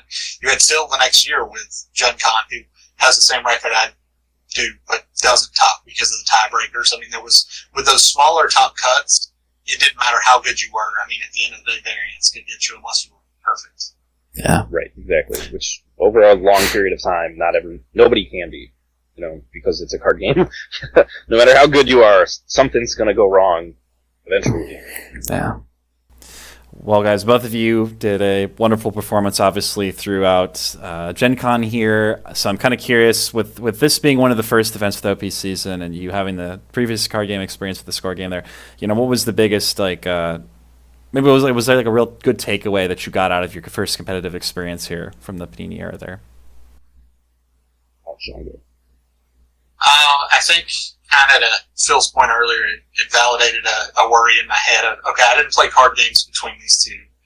There's several hundred people here. There's a lot of younger people. You know, I wasn't old, but I'm, you know, starting to age. Like, is it stupid that I got nostalgic and decided to play this game again? So I think, you know, having both myself, my best friend cut, seeing, you know, other top former players cutting, going, okay, we're not too old for this yet. And, you know, now I get to have fun, see my friends, and be nostalgic, but I can still compete at this. I found it validating also because up to that point, especially in this third set, online, you know, everybody's talking. We are all debating about what the meta is or could be. People are disagreeing, but there's no results. There's nothing to point to. Nobody's really right. One thing I was really firm about was that there are more decks out there than what people are playing or talking about. And it felt good for me to show up and not use one of the big 3 and do well with it. And then, you know, of course, people later would say, like, well, Piccolo is the big 3, so even though it's a totally different deck, I wasn't that bad playing Ginyu because I did feel like both orange and black were more heavily represented with Ginyu at that point. But no, I mean, Phil, your deck was, even if there were other Piccolo Blue combinations, I mean, it was a very unique build, so. Yeah. Yeah. And actually, your build of Blue Ginyu is completely different than Elmer's, because his was very aggro-oriented. I don't know if he ran, you know, Blue Dominance, but I don't think he ran almost any other setups or drills. I don't think so. And then I played, it was Joey Walter, I played in top 8, and he had black Ginyu. Or no, he had black Krillin. He was black Krillin, yeah. I was worried about, because, you know, I had tied Maupin, but had that game not gone to time, I probably don't win it. And just, you know, the guaranteed crits with the Destructed Is, the black searching techniques, and also being that top 8 match. I remember Dustin stood there and watched my whole game, and even like pointed out something after the game that I could have done slightly different. But that, yeah, it's, I don't know, I think both our builds were a little weird, and you can argue that, you know, I think we were taking an unpredictable meta and putting as much stability and control in it as we could, so if something came along that's unexpected, we had an answer. They weren't going to hit as hard, they're not going to jump levels as fast, they're not going to do anything as well as some of the other decks do, but they were consistent. Yeah. And I think that is also part of the reason that Black Krillin was so dominant in future tournaments after this, because it was the perfect answer to, you know, more control-oriented, slower Blue Piccolo and Blue Ginyu decks. All the blocks don't matter. The endurance we set up, you know, can't be prevented. So, and as they learn our decks, and it's no longer a surprise, searching techniques just, they can pick us apart a little better. And that's one thing that is totally different in the Panini era than it was in the Score era, is when you win a tournament, they publish your deck list. Everybody copies it and tests it and knows about it, and the meta changes overnight. And in Score, people would win with the same deck for, a whole tournament season. And nobody would necessarily know what the deck list is. So it's interesting what it changes. That game was so open that something would win once or twice, and immediately there'd be an emergency errata, and the deck would right. Yeah, overnight they would change completely what a card does, and then the meta is different. Yeah, no, that is one thing too. Is I remember looking at all the deck lists between people posting them themselves, and then also, like you said, Panini would post the deck lists for all the top cutters. I forgot up to what place, but at least up to like top 8, you'd see the deck list. So that was always really fun for me to like look at the lists, and then it'd be like you could test against the list, or like I would for some of the more fringe stuff, at least I would take inspiration for it. But like I'd also like aggregate like lists, and then I'd load them up onto Octagon, and then I would self-test against those on top of testing against people. And even just the variance from like playing against people locally, like how they adjust to what you're playing versus like what other people. Yeah, it's just very, very interesting. The level of like information just changing everything. That's a good note. Yeah, exactly. It's a good note. And I think that's one of the most fun things about it, though. I liked when they didn't share the lists, because then people had to really lean on their own deck building ability. But by sharing the list, the whole community grows, and you can just have such a thorough testing environment. It wouldn't have been easy to do in 2002. And now it's so different, because between deck lists and, games now, they have the online client. Like Phil was talking about, everybody's theorizing on the meta, but nobody knows. Sure, we had Apprentice, Octagon, that kind of stuff, but, it was makeshift, and you didn't have the raw data that you have now, where, I'll give an example of that new mobile game, the Pokemon, Pocket TCG. You can go to limitless.com, see a 200-man tournament, and get the deck list immediately, and kind of see how the meta is shaping out. We're going into these tournaments like, I think this will work. Yeah. Debating whether or not Knowledge Piccolo is good. Oh man. Yeah, no, it's interesting. I do want to ask, since I have you both here, and you just mentioned the Black Krillin, and talked about it a little bit here. I'm of the opinion, having gone back and I've been playing with these sets. I've been playing set by set now, and I'm at the time of we're talking here. I'm on Heroes and Villains, but I really feel like after Heroes and Villains, Black Krillin is unanimously the best deck in the game.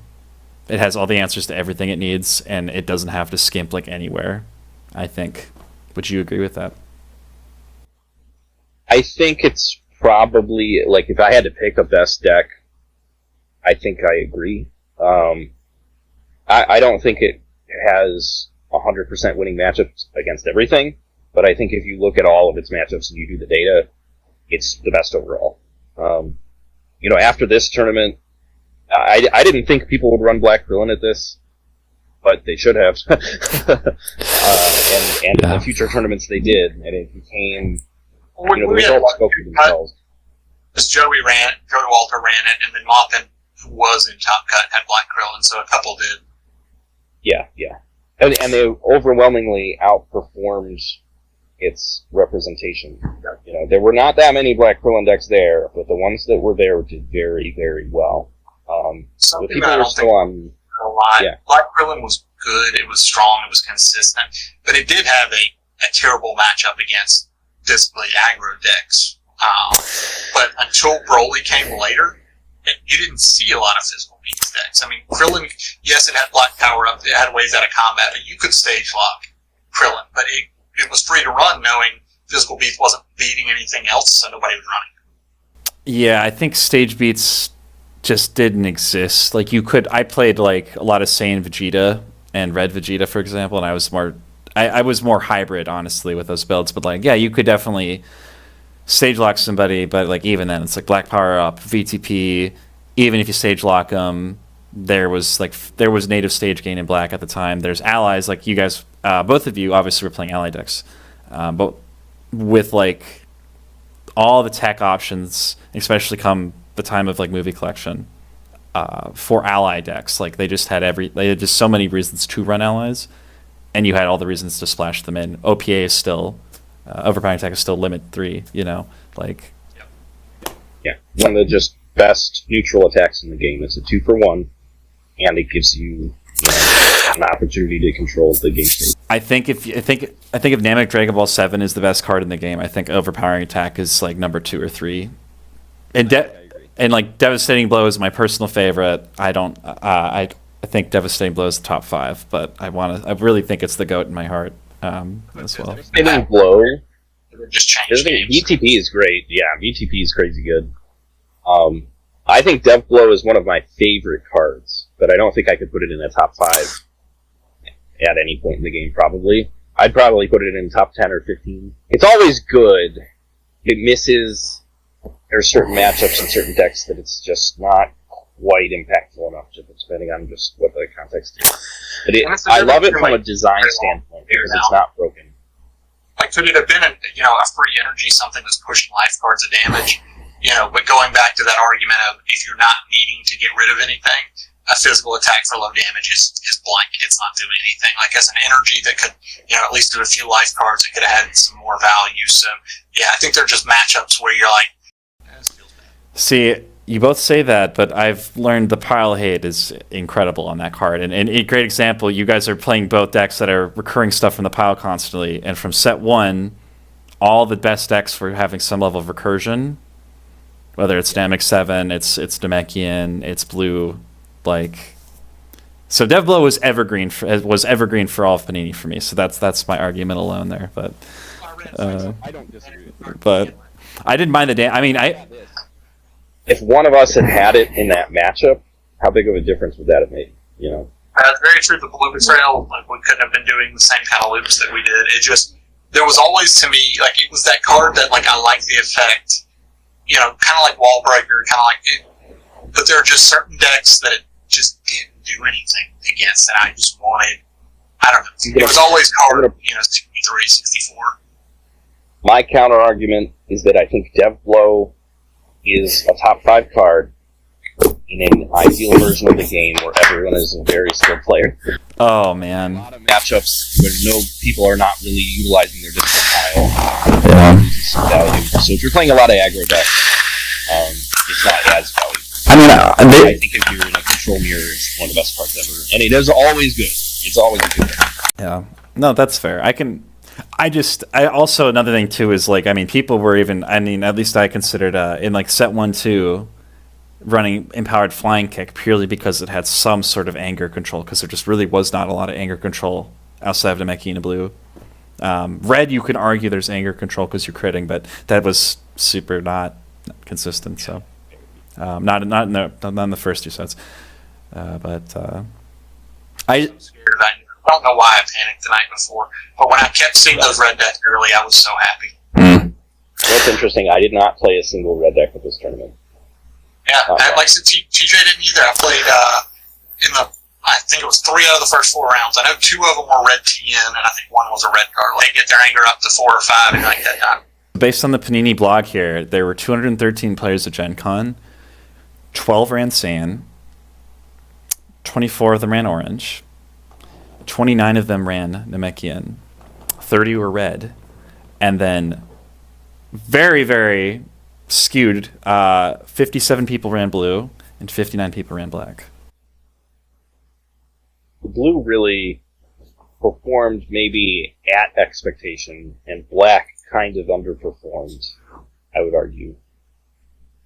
Which is interesting. Top 8, blue, red, blue, black, black, orange, blue, blue. No Namekian, no Saiyan. Decent mix otherwise. Namekian, people thought was going to be very good in this tournament. And there were, like you said, 30 Namekian decks or so, which is a good amount. But they couldn't overcome all those blue decks, I guess, and all the Ginyu decks, because Ginyu was definitely the most popular deck at the tournament. Yeah, what surprises me is, even with, Blue Piccolo, right, having crits on board, opposing Piccolo has multiple things that crit. They have Namekian Double Strike, they have their own Piccolo level 2, they have Crushing Beam that they're running that could potentially crit, they have the Ball 1 that they're going to all be running to build up critical damage easier on their attacks. Even if you get to the Piccolo 3 from Premier, there's a +2 life card modifier. On top of the fact that the Master passively mills, I guess in my experience, I had a very tough time beating Now, granted, I didn't run Oolong Ally. I ran like balls 1, 6, and 7 in my build back in the day. But like, I had a tough time against Knowledge Piccolo because of the fact that they could just win by not attacking you and they could just mill you. I think the big thing was like they could crit a lot. They could deal with the allies, but they didn't have what Orange, Black, or Blue had. Orange had Stare Down to banish. Blue had Betrayal to banish. But they had ball 4 though. They had ball 4. They could loop super easy though. Their whole all their synergistic cards put ball 4 back in. They could. It's just there was such a difference between banishing and just discarding because of all the recursion. To the question about Blue versus Namekian specifically, Oolong was the difference maker in the matchup. I would not have run that deck without Oolong. Because I tested that matchup more than anything else, because it was the one I was most afraid of in terms of it could go really bad, and I expect to see a lot of this deck. So I tested the shit out of that matchup, before being honest. And Oolong was probably the singular most important card for the matchup, I would say. Because Dominance doesn't work without him, because you're just going to eat a ball 2 and drop back down. But on top of that, they get so much value out of each Dragon Ball play. And being able to add that to one more thing they don't get just slows them down enough that you can just leave them out. Because Namekian, if they're struggling to gain anger, and with your blue package it should, and if they're also not really getting value out of their Dragon Balls after those two things, it's not going to win, unless something horrific happens. But a lot can go wrong in that matchup despite that. Yeah. Because sometimes you don't get out your tech, or they just... Namekian can be a very fast deck, a deceptively fast deck. So I would say it was like a 60-40 in favor of Blue Piccolo. But it also depended on the build of Namekian, because people built that deck very almost pure MTG. Or, are you running 7 Dragon Balls? Some people ran 4 or 5, and didn't even try to ball victory. How much are you trying to win by survival? Like, there's every part of that spectrum. And the matchup depended on all that stuff. Most of the reason I ran Spheres outside of time were for the Namekian matchup. The one thing they didn't do great was block, even though they had arguably the best block in the game in hybrid defense, but it was an event. So being able to time my attacks, usually seeing their hand with, the drill, and then being able to sphere their key blocks, could open them up for a potential bad combat. I didn't have the luxury of Oolong, which I do think was a great tech call, so I just kind of had to, and also Frieza. So usually I'm not going Napa first, I go Frieza first. Yep. I set up to where I'm hitting them, and you can't recur it as it's gone. So I'm going to loop back slightly. In talking about Devblow and the complaints we had about it, to tell you how afraid I was of Namekian, I main decked 2 Ball Breakers, and I think that card is terrible, but it makes you win that matchup. So I took that matchup very... Did you consider running Devblow over Wallbreaker? This was going to be a good follow-up. I considered it. I found Wallbreaker just so impactful in that matchup. Yeah. But also, like I said earlier, Gohan was actually a secret MVP because he just mirrors weighted clothing and Namekian right throw so much in that matchup. Without the burst anger, Namekian struggles sometimes, especially with Oolong on the table. It struggles to level up. Yeah, they can't do ball 5. Exactly. Yeah. No, that's totally fair.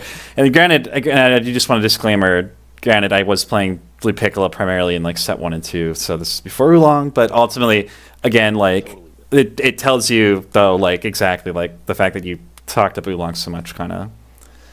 Yeah. I would not have considered it before Dominance and Oolong were previewed. That was a situation where actually the first build I had of that deck was a Kami Ball deck. And then I just kept it. Yeah. And I was like, this is not the best version of this deck. I tried stuff with Blue Reprimand and things, but with the very, very cool card. I wish it bounced allies. That would have made it really, really, really long staying, I think, but might have been too good later on with Kami. So Shaun, for you, how long were you kind of on Ginyu, or did you kind of fluctuate to other MPs before Ginyu or after Ginyu there at Gen Con here? It was mostly Ginyu. We had really worked on the orange Ginyu that TJ ended up running for the longest time. I mean, it almost felt like an old school stage beatdown deck, like it could pump out damage so quick, and then you had, the allies.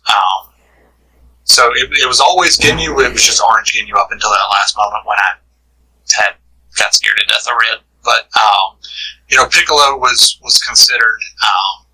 Ultimately, I'm glad I didn't go that route because I would have found some of what Phil found just based off the Ginyu found a lot of the same stuff, but I don't think it would have been nearly as tweaked as Phil's ultimately was. So Ginyu felt good. I liked the ally package. I thought Nappa, the combination of being able to go Nappa against setup heavy decks or Frieza against Namekian, I liked being able to start the game off making them uncomfortable.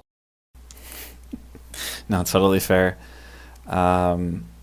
We were talking about the stage beat stuff just a bit ago, and I will say this: I think Ginyu was like the only MP that could do stage beats for the first couple sets of the game because he had the birder ally, and then obviously like with DVs that's a +3 on the table. But Blue was surprising because Blue had a biting drill that you could run from set 1, and then it also had lifting drill that it got. So did you ever? I didn't see the biting drill come out in your deck, but did you ever consider running biting drill there? I think it was a consideration. Because it was so controlling, you'll see most of the physical. All the physical attacks had a control aspect to it, whether it was anger, whether it was board control. The idea of having stuff like head knot was great too, because while it was a physical attack where people aren't often holding physical blocks against me, it did the 5 life. So stages just didn't feel great, and Namekian was good at gaining stages, and there was so much Ginyu in the tournament that ultimately when you're standing down 3 or 4 allies and stages are getting redirected, you can't push enough. And the odds of critting off of a stage attack versus the life cards, at that time it wasn't good. Now, you look at Gen Con next year, the game flipped. You had Broly, you had aggressive physical beats, but through 3 stages there just wasn't enough to put extra resources towards that. Oh, sorry, on stages real quick. I found that incidental stage damage was more important than making it your primary strategy. So there was always an opportunity to lock somebody down unexpectedly if you just ran a little bit of chip stage damage, but if it was your win condition, it was not going to work, at least in the first 3 sets. No, absolutely agree with that. It's like you said against Ginyu, for example. Ginyu gets down to beef, so it was actually pretty easy for you to potentially stage lock him randomly, like you were saying. Krillin could happen as well, like you were saying, Shaun. But one thing I did want to say, I did really like that comment, Phil, and this is something that I've always really wanted to ask you, and Shaun, since you're here as well, having that you've play tested a lot, you've played from, and you're a very experienced player yourself here. From both of you here, if you need a second to think about this, what is a deck that you think that people overlooked in the first? Let's keep it to the first 2 sets of the game. No, we'll go first 3 sets if you really want to. If you can't think of something in the first 2, but if you think of something movie collection as well. I think for me, and this circles back to something you said earlier, actually, I think the question is actually more interesting from the perspective of the first 2 sets. I think by the 3rd set, Black Krillin was so good, and just a couple of other decks, that I don't really think there was a deck that wasn't found in set 3. I think there are a few that were underrated. I would say Black Garlic might be the most underrated, or if you want to get more granular, you could say like Black Krillin didn't have to be built the way that everyone built it, and you could build a very successful hybrid beats deck with Anger in it and Angry Krillin instead of Comic Krillin. So things like that were overlooked or underappreciated. But that's still Black Krillin, so I don't know how much that counts. But set 2, set 1, I thought Orange Piccolo was pretty good, but it's not... I wouldn't, if there was a world tournament for set 1, it wouldn't have been on my list of things I would consider. In set 2, did people take Nappa seriously enough? Was there a Nappa build out there that could have been competitive? Raditz, I think Black Raditz was very good, and it was pretty overlooked. So set 2, I think, actually was probably one of the healthiest metas that never was, because there was no tournaments. And there were some decks that were kind of overlooked.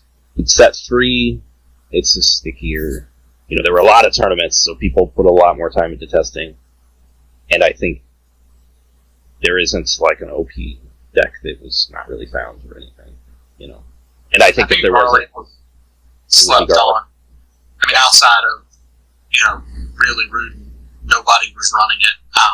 And it's just its ability to turbo out either Anger or Ball, have the crits, steal so easily. So, I mean, obviously it existed, but if you looked at the numbers, what at that Gen Con, maybe 4 people out of the 200 plus playing it. So, I mean, nothing was invisible, but I think that was a deck that could give people more trouble, and it gave Namekian fits, because, I mean, all of a sudden they can't play their balls anymore, and then the deck just doesn't work as well. So I think Namekian would have struggled more had Garlic seen a bigger rise. The problem with Garlic,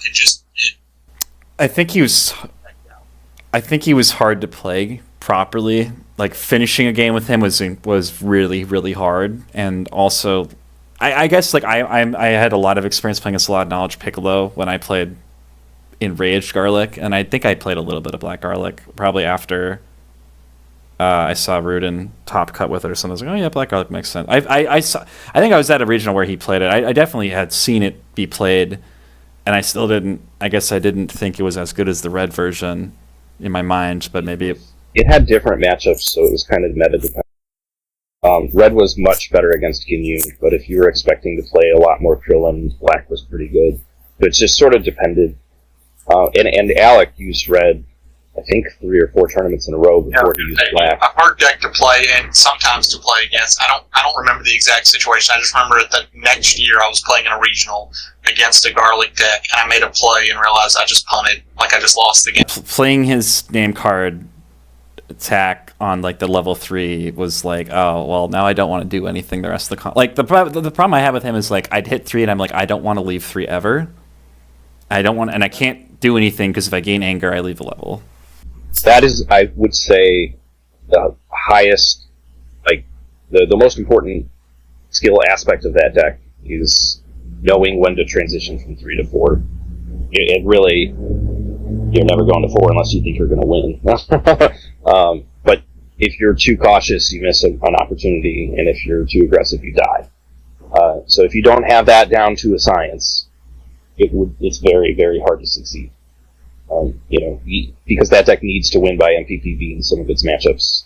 And if you're just going for Dragon Ball, not that good of a deck. I think there was a lot of stuff that was really fringe underrated in set 3, but, like, you did hear about it. Like Black Nappa, Black Raditz, I'm going to plug Blue Elo. Blue Nail was something that you definitely could consider because of level 2, I think. Black Frieza on that list, probably. Yeah. That deck could beat anybody, and you didn't see much of it. But I also don't think, again, none of these decks are decks I would have shown up to a major tournament with, probably. Or if you did, a top 64, you can navigate a deck like that and get enough shock wins to make it in. When you know there's 200 people and it's only cutting to top 16, you need a deck that works 100% of the time. 80% is just not good enough. Yeah. Yeah, it changes your perspective a little. What is everybody's thought on Orange Goku? Because that came in second the week after Gen Con. Yep. We haven't talked about it at all, and I believe it only it only finished top 4 at one other tournament that year. Nobody really used it. My default play experience was knowledge decks just play every way they can to abuse the Dragon Balls, and you lose to getting ball 2 to ball 4 based on your deck you're playing. Yeah, Goku, like, really needs to hit that 3 at least. And, like, you could do it, but, like, you had to fight through. You had to live long enough, and, like, I think the first thing against Black Krillin, your stare downs go, and then against knowledge, you just get attritioned. And so, like, I never thought the deck was that. I thought it was a really fun deck. I thought it wasn't good enough because it didn't have enough stuff to deal with anger natively to the style and all the stuff. And then, like, Tim won with it, and he just went pure sauce. He didn't play, like, any tech. He just said, "I'm going to do WinCon." So I mean, I think it was fun. I think it was like tier 2 at best. Yeah, that's pretty much how I feel about it. For a deck that has to basically punt the Namekian matchup, like it almost can't win the matchup, it doesn't have an exceptionally strong Ginyu matchup to make up for it, or Black Krillin for that matter. So that's like, when I'm deck building and choosing for a tournament, the things I prioritize are not things that once Goku met, I would have never considered it. The timing on it, though, was perfect because you're running it in, you're punting the Namekian matchup, after seeing a huge tournament data with no Namekians in the top 8 and going, Namekian's going to be at its lowest run rate that it's ever been. So, I mean, really capitalized on what the meta was going to shift to. Back in set 3, Tim's deck anyway ran Diggs as an addition, and I wouldn't have even thought of that. I would have seen Dig and said no. I forgot about that because he ran like over 9k, Devouring Drill, Dig, Kaioken. Like he ran everything he could to level, and that deck, like seeing the Dig and then watching him use it on stream to level himself, like inspired me to actually pick that deck up again. I think him winning with it is more testament to him as a player than it is the deck. But like the way that he plays, having my experiences with him playing, I've watched him a couple different times. I played against him a couple different times in Panini, and I played against him in like a score tournament at Gen Con, and just the way in which he builds the decks is an art in itself. And I like he like described like how he deck builds. I can't remember if he said it to me directly. It was like we were having a conversation with a group of people, and he talked about like how he built the deck on the flight in his brain. Like he literally like simulates matches in his brain. That's how he works. It's just like it's the craziest thing. Yeah, and he thinks about it in a way no one else would, because his builds always are very singularly focused on what they're trying to do. Like you said, he's does 12 leveling cards or whatever, and he is very likely to forego tech. And one big difference between Tim and I in deck building is that if he has a bad matchup, he just says, "Forget it. I'm not even going to try to win that matchup." And when I have a bad matchup, I'm doing the exact opposite. I'm like, what cards could I put in to have a chance in that matchup? So for his orange Goku, he's saying, I'm not going to. Timing out the auto levelers, I mean, that's a skill in itself. Like knowing when to use those. I mean, like all of that stuff. Like it was a real. I'm gonna have to see if those streams are available, because that was a real treat to watch that back in the day. And like I had forgotten about the digs thing, but now you told me, I'm like, oh my god, that's right. Like he did the dig. Shaun, I think you're right that he had perfect timing. Like not just because Namekian wasn't really prevalent, but also Black Krillin wasn't a big thing yet. It was right before Black Krillin became meta. It was the one like in between tournament that was kind of weird, and it was the perfect storm for Orange. I mean, I'm out on medical. Yeah. Perfect. So after this tournament, Shaun, did you go to any more events? The group was still trying to, get qualified for Worlds, so we went to a couple of regionals. I was a little more creative in the deck choices. Like I wasn't as I would run weirder techs or change up just because I didn't have to earn the invite. But I mean, still took it very seriously. But so yeah, I think I went to one, maybe 2 regionals gearing up for Worlds. And Phil, you went to a couple others. Is that also correct? So I went to the Toronto qualifier, but I didn't play. I actually judged that tournament. And then I didn't go to another tournament until Worlds. So I actually didn't play in a tournament between Gen Con and Worlds. Oh my gosh. Other than locals. 3 or 4 other regionals scheduled, and I went on hiking trips instead. Well, guys, we're nearing the 2-hour mark here, but it's been an absolute pleasure to talk to you about the whole Gen Con experience here and getting your commentary on here. So I want to thank you both for taking your time to be here with me tonight. Thanks for all the work, documenting stuff. It's a lot of good stories. I'm excited to watch, everything as it advances, hearing the other players, seeing the stories, and any chance to hang out and tell stories is always a good time. Definitely, yeah. If you ever have any other topics you want to talk about, I've been here through every stage of it, and there's a lot of different things to say and conversations to have. But like Shaun said, I'm looking forward to hearing, especially about just other metas, because this game changed so much starting in set 3. Every set was a totally different meta, and every tournament had its own surprises. So I'm looking forward to hearing what other people's experiences were like this. Guys, I really appreciate it. I do have to shout out, of course, Brian Valdez was talking about both of you guys to me in some private messages. He really enjoyed his matches and meeting you guys. I know he said he ran into you at Worlds, Phil, Panini Worlds and stuff. So rocking the I don't remember what they named that tournament, but the tournament. It's interesting. The day of Worlds, there were two different tournaments with 2 totally different metas.